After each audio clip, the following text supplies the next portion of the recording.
Hello and welcome to Unmuzzled Conversations with me, Christine, my brother Stuart, and our friend Tommy. Hello. So every week we are bringing you our memories and facts about Glasgow from 1940s to the present time, as well as our own memories of being brought up in Glasgow. So this week, I think this is a pretty special episode, and I've done a wee bit of research and really think it's going to be good, so I hope you enjoy it. We're going to be talking about Rangers and the Dick Advocaat years, which research tells me, and I can't speak from experience because, you know, guys, I'm not really a Rangers fan. I was part-time and then I stopped. I wasn't a loyalist. So the research tells me that the research says he swept into Ibrox in 1998 and he was there for till 2001, and he was Rangers' first ever foreign manager, and he will always be remembered by Rangers fans for a glorious couple of seasons. You're both die-hard Rangers men, is that what you would say? How do you look back in the Dick Advocaat times, Tommy? Oh, most definitely is the fact that he was a manager who was able to bring in so many players that we, one after another, that we were quite impressed by. But he was also given huge amounts of money. Let me tell you, Tommy, how much it was, because I nearly thought maybe this is not real. 36 million.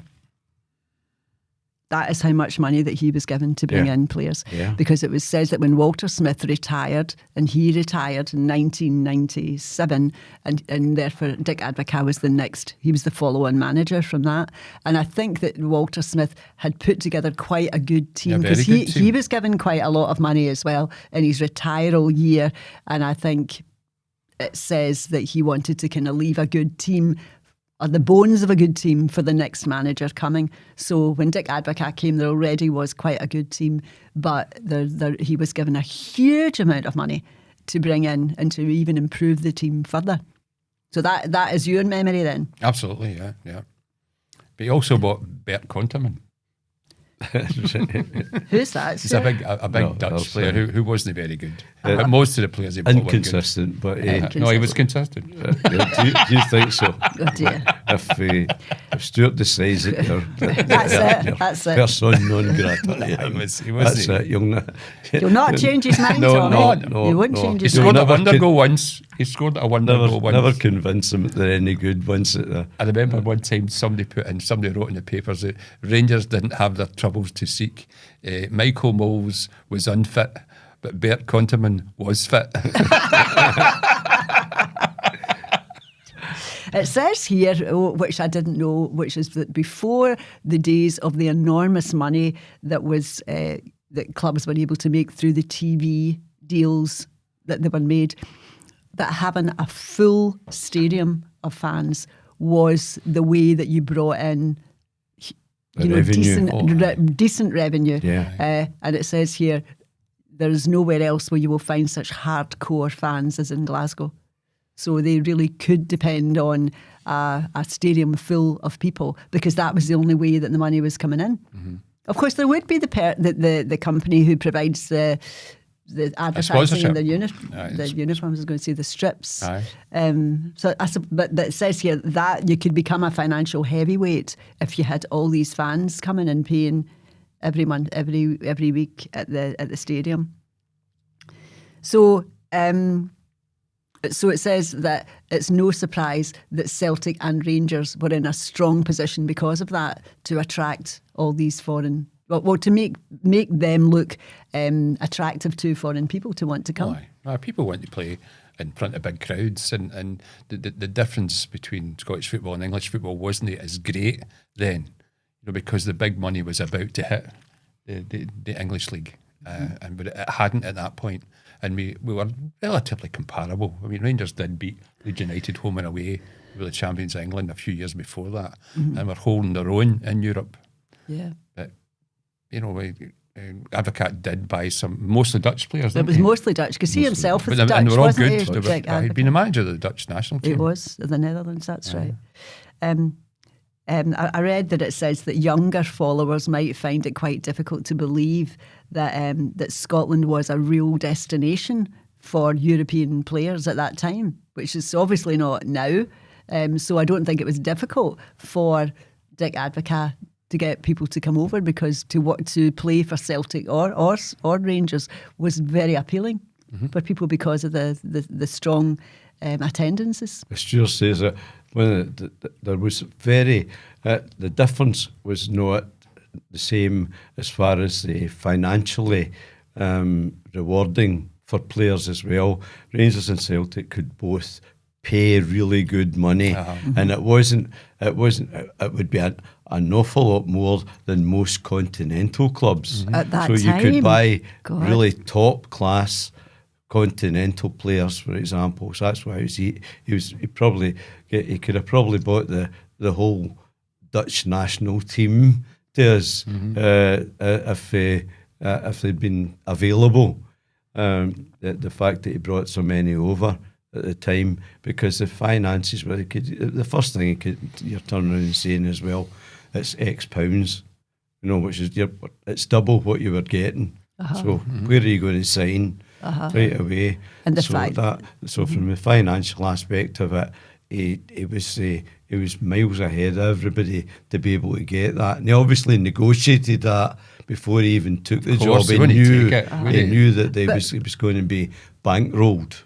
But when it came to wages, it's okay. It's one thing to buy a player, but when it comes to wages, where money has to be paid out every month, is that coming from what comes in through the stadium or through the sponsorship? It should be, Christine. Because I can't think of another way where money's coming in to pay out you can borrow money, and that's what eventually brought our downfall, a financial downfall. But that took a long, long time to happen. So it wasn't happening at that point then? I think it must have been. Yeah. Because, but in the 1990s and early 2000s, Rangers every week. Rangers had the biggest crowd in Britain every single week, because there was one. Remember that goalkeeper Budgie? What was he's an English guy. He was in his 40s, right? And he played for must have been every club in the world. I think, and I'm exaggerating, but about 20 clubs in his career. He was in his 40s, and he was playing for Falkirk at the time. And he was talking about Falkirk were at Ibrox to play Rangers that day, and it was in one of the English papers, and they said the biggest crowd in Britain today will be seeing Rangers against Falkirk. And it was an interview with the goalkeeper, and in his long time, and he had played against Mark Hateley, and he'd played against his dad.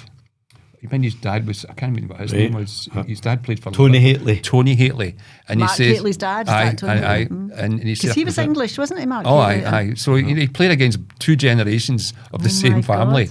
God. But it just brought it home. You'd be bigger crowds than Manchester United, Liverpool, any of these clubs at the time, because Rangers were getting 50,000 every week, and they weren't filling stadiums in England at the time. And a lot of teams like Everton and even Man United, maybe their capacity was maybe 40-odd thousand, and only later on, maybe 10 years later, did the big money was coming in, and they could afford to buy bigger or build bigger stadiums. So every week, Rangers had the biggest crowd in Britain. Every week, at home, of course. So some of the players that came over were, and I remember some of them as well, as Henrik Larsson. I know he played for Celtic, but I'm just talking about, the kind of the quality of players that were coming to Glasgow. Gennaro Gattuso, if I've said that properly, Giovanni van Bronckhorst, and all the other, that's just some of the quality of people that was coming and being attracted to come. The two De Boers. Yeah. Mm-hmm. Also, Arthur Newman. Brilliant player. Bert Conterman. Bert Conterman. And Michael Moles was a brilliant player. Absolutely. And Amoruso as well. Big Lorenzo. All the women liked him. Aye. So between 1988 and 1989, in the Walter Smith time, Rangers were champions of Scotland during Walter Smith times. Do you remember that? Oh, we were there. In Ibrox.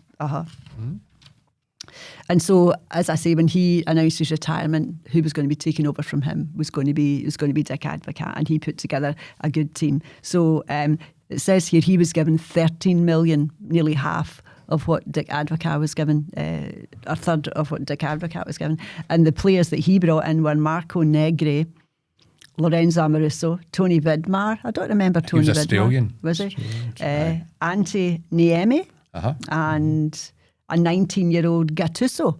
You've already mentioned him, but Sorry. And what about Tugay? Did he come in at that time, or did he was Turkish? Did he come in from? Did he come in from Dick Advocaat?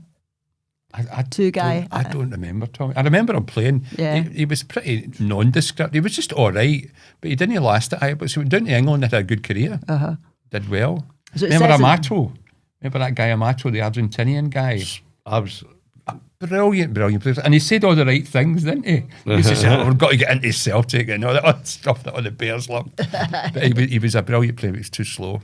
Yeah. And what Walter Smith was always saying, we'll get him fit, and he's had a couple of niggles, but he never actually reached the level of fitness that he needed to have. But he was a brilliant player. It was really sad. Were you saying to me that the difference between, in those days, Scottish football and English football was so different because Scottish football was kind of like tougher, more faster? What was it you said? Talking about the differences? Much harder. In my opinion. I don't know what Tommy thinks. Do you think that as well, I Tommy? would say so. And also, from that point of view, a player who progressed so well under Dick Advocaat was Barry Ferguson. Right. Who was a teenager, was in the reserves, and he obviously was a good football player, but he was quite slight.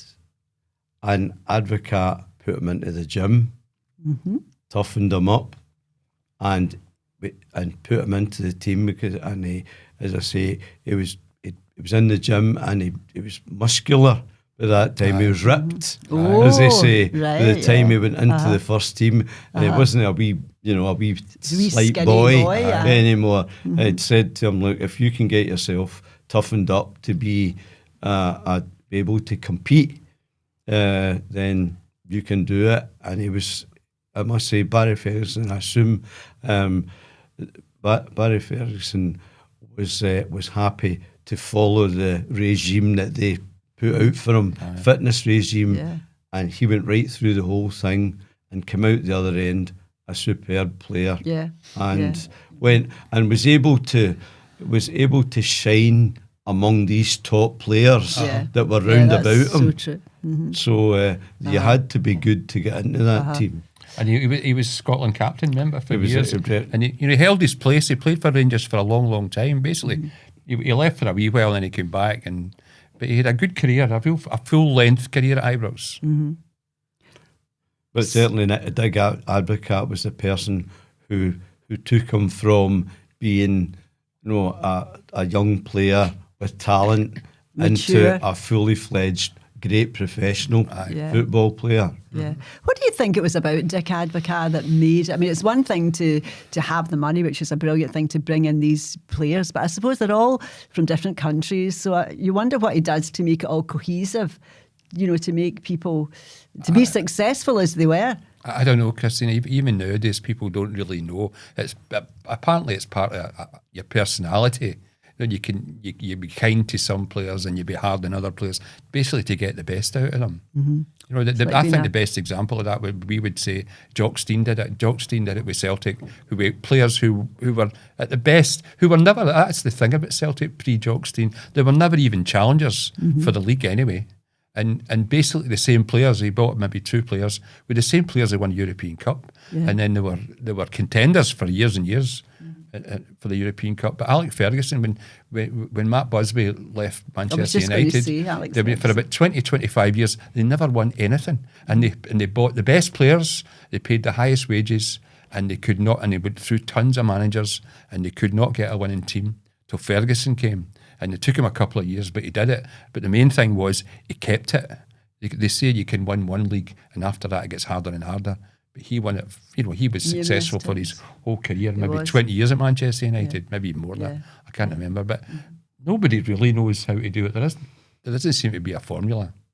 Because when you look at it, it seems to be more foreign managers and coaches now than there would have been. Oh, aye. So you wonder what it is about them. That I know that Alex Ferguson was very strict and very, You know, it was Not quite with a them all, hard- though. Not with them not all. a hard regime. Aye, but you know, not like be, he said that way. discipline and I things. saw the thing about him, and it was what's his Cantona. Cantona was treated with kid gloves because he was basically a fucking mental case. I Cantona. loved him. I Oh, loved he was a good player, but he was away with the fairies. Yeah, but but he was that's what mad. he needed. But all the other players said that. They said that Cantona was the special. He was the special one because he got away with stuff the rest of them didn't get away with, but it worked. So they wouldn't argue with it. They wouldn't say, you know, why is he getting away with this? We don't get away with it, but he's getting the best out of Eric, so therefore it works. So he's in. Yeah, there was an interview recently with the players that played by Eric Cantona, and the famous incident where he actually, you know, he did the kung fu kick on the supporter off the field. Aye. And he just ran off and did the and they said all the rest of the players said, "Oh, that's brilliant." Because he's going to get pelters and it's okay for us because right. So For once he would be in trouble. So he's right. He'll get it, and it's okay for us.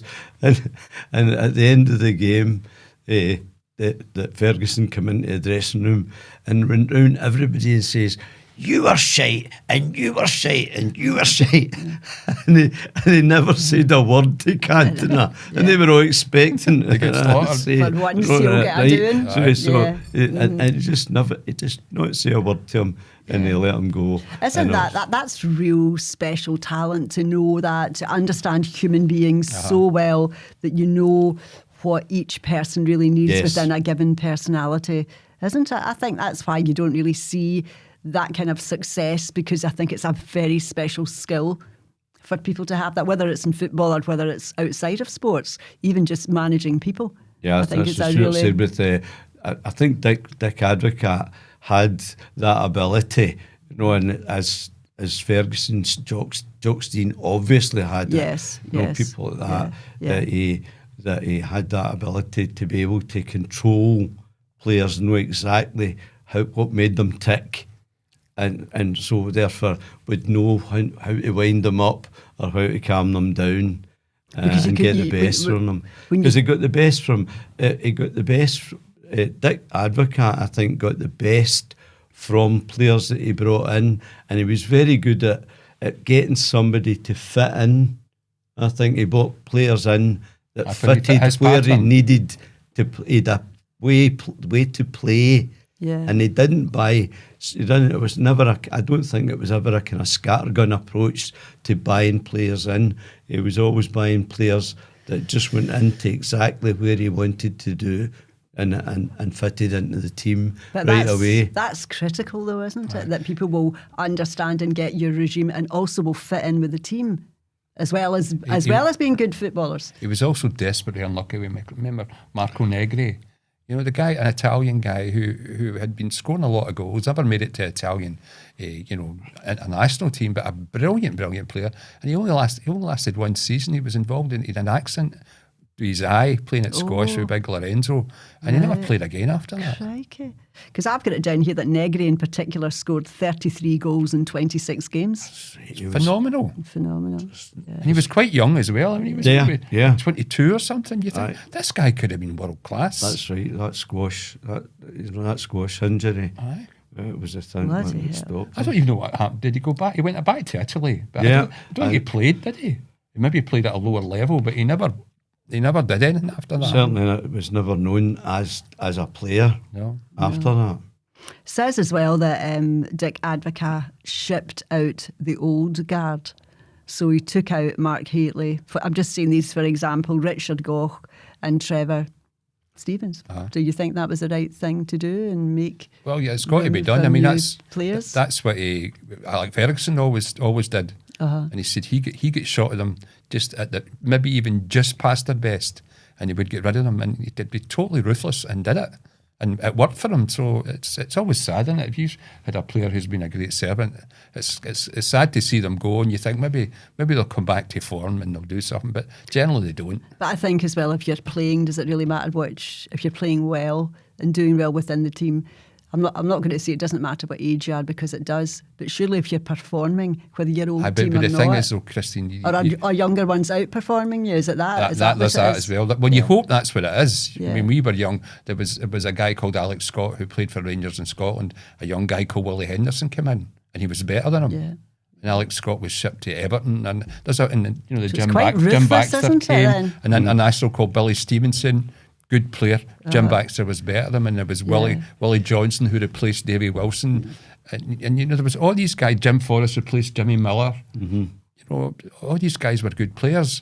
But the thing is, the manager's got the coaches and all these medical staff, and they're saying to him, the manager's bound to be saying, at least once a year, maybe every month, how are they getting on? What do you think? How long do you think they'll last? Because they're not thinking money. Could we get money for him and bump them on, or is he going to just be out of the game for months and months with injuries? So that's got to be a factor in it. So it's quite ruthless, isn't it? It should be. Unfortunately, it has to be if you want to be successful. You just got to keep turning up the new people, or the younger people, or the better qualified people all the time. So it also says that you get rid of Andy Gorham, Brian Laudrup, and Ali McCoist. So Ali McCoist was quite a fixture and a character, wasn't he, in Rangers? Ali McCoist was well loved at Ibrox. Oh, aye.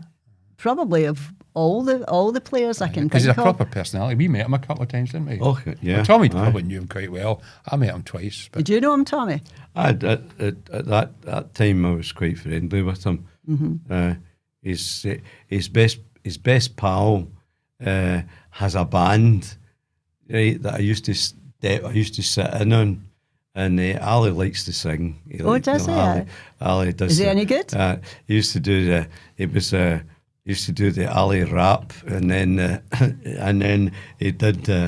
He liked Bruce Springsteen singer. He liked to be Springsteen as well. Right. So he would come up and sing with a band, do some Springsteen stuff. Is he any good? Is he good singing? No bad. It's quite listenable. I mean, that's quite a hard act to follow, Bruce Springsteen, isn't it? Really? Well, he never needed to follow him. He was following Andy Cameron or something like that. Certainly, or Daniel O'Donnell. Daniel O'Donnell. I'm just picking names out of there, but certainly I have met Daniel O'Donnell.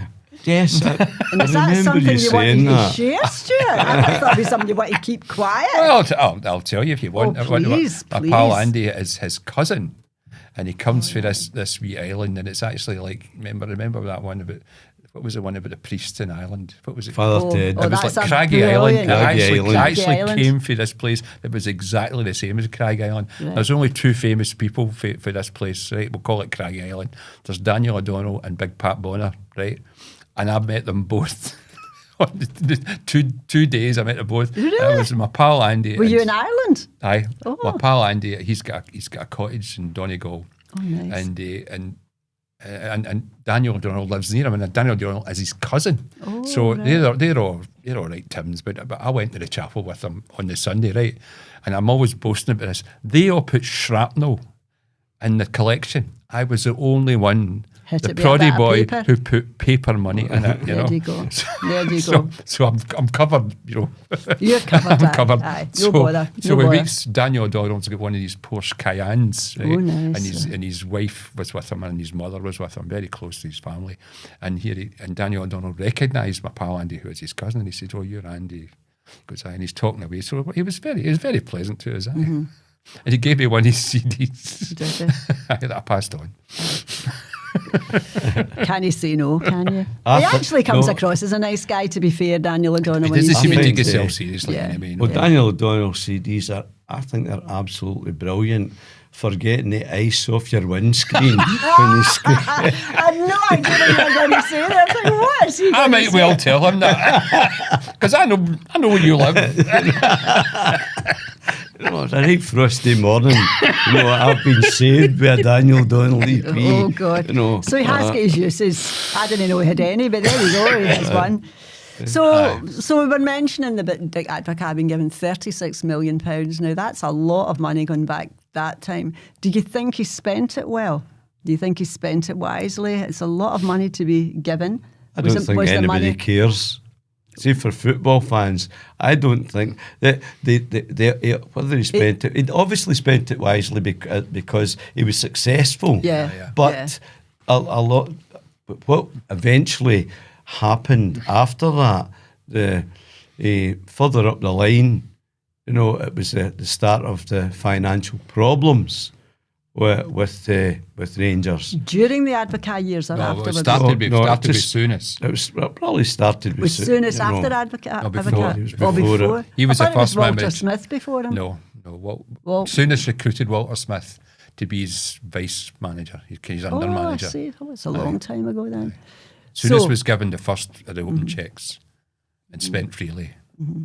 So do you think that Advocaat spent his money because he did bring success to It's Rangers? not his job. I mean, it's not his job, to check how well the club's doing financially. He just wants as much money as he can. I meant more from the point of view that if he bought these players, they were good players and they brought success to Rangers. Yes. I'm not talking about I think he spent the money. I think he spent it wisely. Yes, definitely. It's not his fault that the money wasn't wisely given to him. I mean, that's an admin thing, isn't Absolutely, it? That's other people. His job is to make sure he's got the right people in the right places and they're doing the job and they're bringing success and glory to Rangers. That's why I say the fans, the fans don't look at the books and care about the financial situation that the club's in.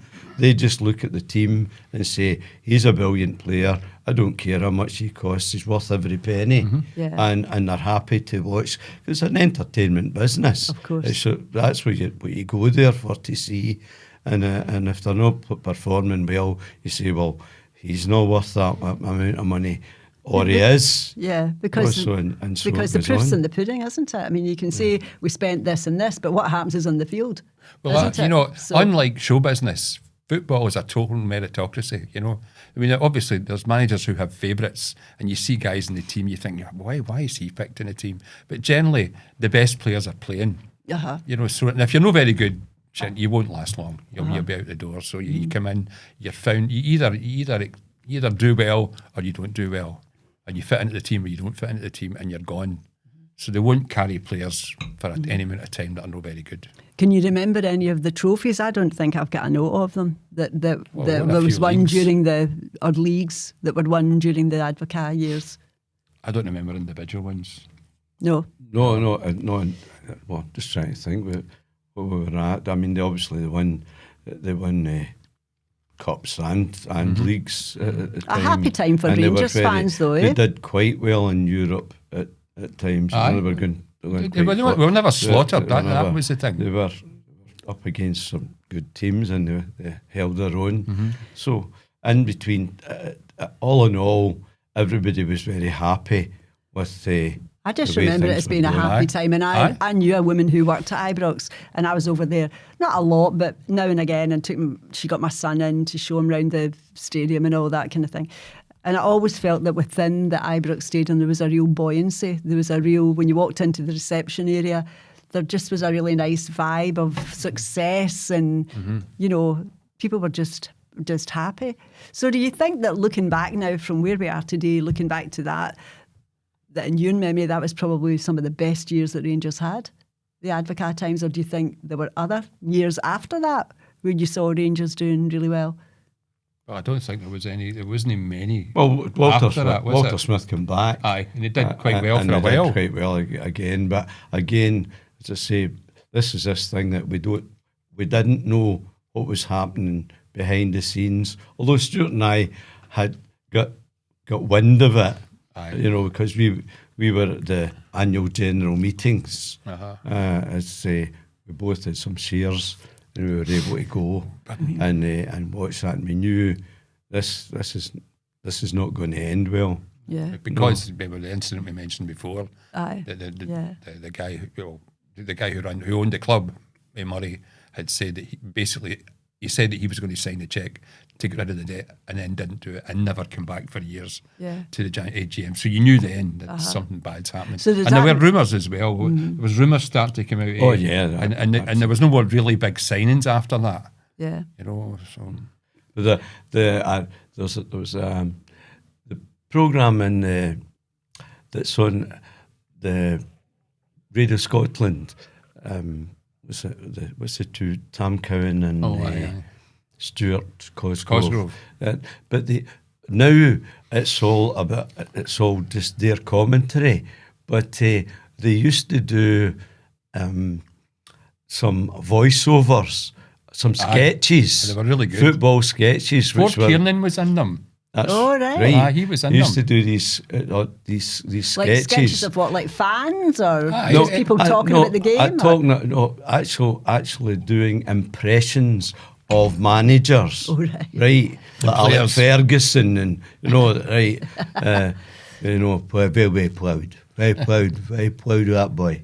That's Who's that? Alec Ferguson. Oh. He's That's as Alec, proud. Christine, come on. Because he can't pronounce his house. Oh, right. No, so and they did I thought, which was obviously I found it quite funny. There were some people who wouldn't have found it that funny, but there's a knock at the door, and it's Dick Advocaat, and he says, "Yes, come in," and he says, "Oh, and it's Rickson."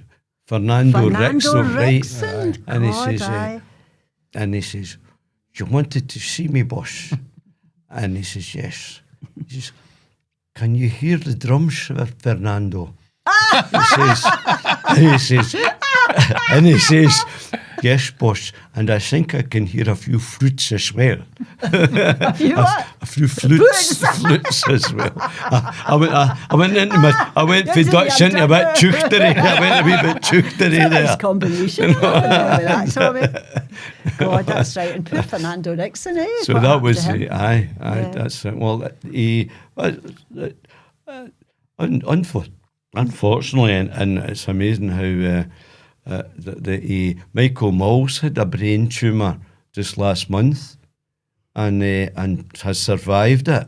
Because Ralph was saying he was at the last game that he was at. He came to the last game and did a wee shout out to the crowd. Well, that was nice for people to see him. Does he still live in Glasgow, do you think, Tommy Michael Mols? No, I don't think so. No, I think no, he he's stays back in. Although I have seen him quite a lot. Maybe just getting his operation, maybe. At the games, still he comes. They do sort of meet and greet stuff. Or the older players. Of That's older right. players. They used to do that. Yeah. And Yeah. he still comes along, and That's nice. It shows his heart's still at Rangers, doesn't it? I tell It's you got that real- who lived in Glasgow for quite a long time after he stopped playing. What's the boy's name, the left back again? Number 5, Dutch boy. What, Newman? Arthur Newman. Newman. He lived in Glasgow for quite a long time. He did, right? That's right. He had a travel business or something. That's right. It was something. I used to see him up the. That's right. I saw him a few times up the West End. Oh, yeah. He's up the Byers Road, up the Aye. Byers rubbing Road, shoulders up about the Ashton Lane. Oh, yes. No. Yeah. Aye. I got you. Aye. Yeah. That's it. But I think he was with Rangers for quite a long time, Arthur Newman, was he not? For about 5 years, Aye. maybe. I Maybe always more thought he than was one of years. the best left backs we ever had. Aye. Really good, dead fast, skillful player, quite progressive, in a lot of ways. He was almost a forward in his day. I really liked him. So do you think Dick Advocaat was kind of on par with Alec Ferguson? He had that ability to lead a team, The only thing get about the job done. He did. The only thing about Advocaat in the end was not deemed to be successful. He went to other clubs and nothing really great happened to him. I think did he go back to the Dutch national team? Went back think he went to to but he also Spain as don't well, forget yeah. he was the man. He was also the manager of Zenit St. Petersburg when they beat Kick Rangers Lobsters. in the final Aye. of the what's The UEFA Cup? The UEFA Cup. In that That's 2007, I think that was. Yeah. So he took over this Russian team. Oh, right. Aye. So did he leave because he wanted to leave, or was it his time to go? Did he sign a contract for so many years? Or that's only really He wasn't 3 fired years? though. I don't think he was fired. No. He wasn't fired because him and Walter Smith come back. Oh, that's and right. they both did the interview Did they? I where can't remember. this was going to be the changeover All right. of management. They were both there at the interview for the media. So there, obviously, it was pretty as amicable as it could be. Yeah. And as much as they were thinking, well, it's time to move. Well, obviously, at that time, don't forget. I think he went to Zenit St. Petersburg. Did he go straight there? And at that time, don't forget the Russian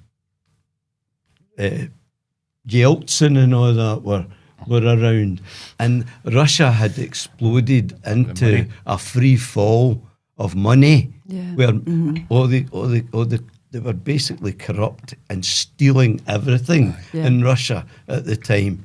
So he goes to Zenit St. Petersburg and again gets huge amounts of money to spend, and probably his own personal finances just went rocketed because they were like it's a bit like the Arabs are just now. They were just throwing money at everything because it was like, wow, they'd found a pot of gold. Is there any good Russian players then? I don't really hear when we're talking about, generally speaking in the UK, I've never heard about really Russian players. There was one guy I remember back in the 70s, and he was number 6. He was Valerie something, and he was the first player to get out of Russia. He played, for the Russian. And he went to Italy, and he played for a wee while, but he was never like great players. And you think Russia's got a giant population, and they're football daft, but they've never achieved anything, either as individuals or as the Soviet Union's team, for instance, or the Russian team. Never achieved anything. Well, we got the Ukrainians. 2 Ukrainians who were brilliant. At that time, we still considered them like Russian. Well, they're part of the Soviet Union. Still part of the Soviet Union then. Yeah. So Well, like Kuznetsov and Kuznetsov and Mikhailichenko. Aye. We had another them. boy, him we got for Everton, played with Manchester United. Number 7. Kanchelskis. Andrei Kanchelskis. He was Russian, I think. That's right. He was. But I say they all had. Again, the money was still flowing around at the time. Still, I remember seeing. Just be driving quite late at night at Paisley, going to Cardorn, going at Paisley Road Toll, and the 2 Russians. Or Ukrainians, Mikhailichenko and Kuznetsov, had just recently come to Ibrox and were learning English. So they had a translator with them, a wee Russian woman who was with them all the time, who spoke English. And I was coming back for a gig, and this is about 1 a.m. And I mean, that looks like... Now, Jim Baxter had the pub at the Toll then, so they were probably had been in there. A lockout at 1 o'clock. As they're well known for drinking the vodka, as they say. Course. So anyway, they're standing at 1 a.m. The 2 of them were at a cash line, with and the traffic lights. It had stopped, so I stopped the car, and I looked. There's Mikhailichenko and Kuznetsov, and this wee small Russian lady who was trying to get them at the cash line, to work the cash line because they didn't know how to work it, and they were saying, and obviously they were saying, right, put your number. And they're going, oh no, it's not working. Right, get it. And she was yakking away at them in Russian. They were going on, but so obviously they were going back into Baxter's again. They didn't have money. Needed cash. You use are worth nothing here. Still there. So there were happy times, were there? Happy times for you guys, both being Rangers supporters, when you look back and think Dick Advocaat made a difference to your team. He definitely brought stability and a bit of credibility as well, and a lot of good players. I mean, I slagged one of them, but the rest of them were all good players. I can't remember them, any of them being failures. I think that what younger people might find quite interesting, and even I found quite interesting, was how back in those days, it's not that long ago in the 90s, that Scotland and Glasgow were a real destination for European players. Yeah, you said you that, know, yeah. I know I said that already, but I think Uh-huh. people will be really quite surprised at that, because look at it now. Do you know? You know, in 20 years, look what's I happened. tell you, Henrik Larsson Yeah. was a good player. And Tommy, every time he went to a game, used to say, he's only got 2 years left of his contract and I can't wait till he leaves. It was fantastic. Oh, Great he was player. he was Great hard player. as nails. Oh. Who does he come from then? Is he from Sweden? Or? He was Swedish, he was Swedish, but he went on. The thing about Larsson, he had credibility because he went on, he played for Manchester United and he played for Barcelona. And he won European, I don't know if he won European competitions with Manchester United, but he did with Barcelona. So he went to higher levels and was outstanding in these. So And that was in the later part of his career Absolutely, as well. his eye. Because I mean, Celtic got the Absolutely. best, the best out of him from that time. And then, as I say, we moved on. He was still a talent, still a great talent, and I obviously always they felt saw that that. with him, he played for the jersey.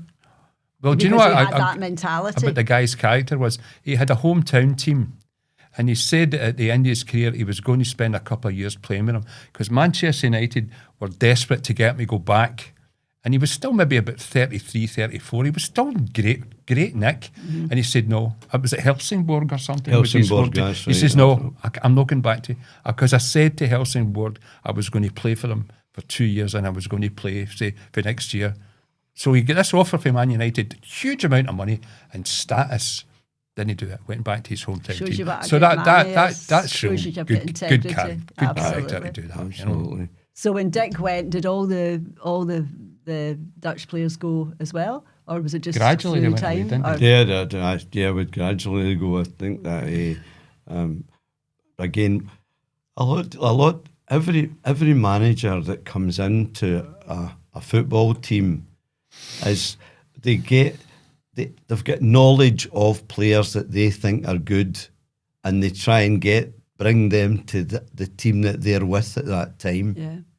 So when Walter Smith moved on, he was bringing players. He was bringing players that he had known, right? He was trying to bring he would bring players that he thought were good, and obviously they all have a shelf life. Yes. And the ruthless managers get rid of them, before they reach a point that they're not contributing enough to the team. Whereas the ones that are, that say they might have favourite players and they say, you'll be okay for boss. I'll be good for another season, boss. Yeah. And they believe them. So why do you think, lastly, that Walter Smith came back? Because he's made a big thing about retiring, and then he came back again, did he? I did that, but Dick, it was Advocaat. it was after Paul Le Guen. He came back. He was Scotland manager Aye. at the time. But did he come back to Rangers though? Yes. Or Walter Smith? So he didn't retire at all, actually. Then, or he came out of retirement to come back, or Oh, he went to Scotland. No, he didn't actually retire because he went from Rangers. He became to Scotland Scotland team right. manager, and then, as I say, then he answered the call, and come back at the time, and again was pretty successful as well. But again, like there's always this. Go back to this thing about this huge support that the two Glasgow teams have. Yeah. I say D2 or that, and that's Rangers and Rangers reserves. I know you can't say the word, Tommy. It's all right. We understand it. But no, I don't mean that. We're doing a disservice to Queen's Park and Partick Thistle. Yeah. Clyde. Well, Clyde are no longer in Sheffield. Cumbernauld, That's it, they're in Cumbernauld. Okay, well, I think we're going to finish there because we ran over a wee bit in the last episode. So I think, is there anything you want to say before we? I just go? the one thing I would say was that the Paul Le Guen thing. I mean, Paul Le Guen had everything. Everybody thought he was going to be the guy that was really going to take us on to do greater things, and he was an absolute disaster. Oh, really? And it later turned out that nobody checked us. That he had, in his entire career in management, which had been very, very successful, he had never bought a player. Oh my It had always goodness. been somebody else within the club who identified the player and then negotiated the deal. And Paul Le Guen bought guys who were terrible and get rid of guys at Ibrox who were good. So, not So the it right was just, I'm just saying, experience, to get a new manager in, he looked the business and he appeared the business, yet it turned out to be a disaster. And then, fortunately, Walter Smith was brought back in to save the day. And when was this, in the Paul Le Guen days, Stuart? What was after Advocaat left? 2000. And- So that he left in Oh, 2001. after Walter Smith. Walter Smith had left and became the Scotland manager. Uh-huh. So he was brought in, as I recall, he was brought in to replace Walter. Is that right? Paul Le Guen. Barry Ferguson. No. He Walter. Wait a minute. I'm sure I say Walter and Advocaat took over from Walter.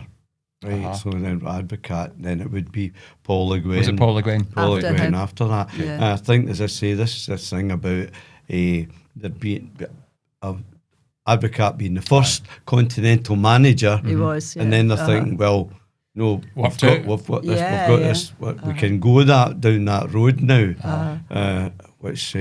But then again, if they don't do what's it called, due diligence, as it's Exactly, a called job now, like that. My goodness. Yeah. to find out exactly what's happening. Yeah. He took a big risk, the guy, as well, didn't he? Knowing really that he didn't really have the experience to go to a club like that. Well, he didn't have the experience in buying players, Christine. That Yeah. was the problem.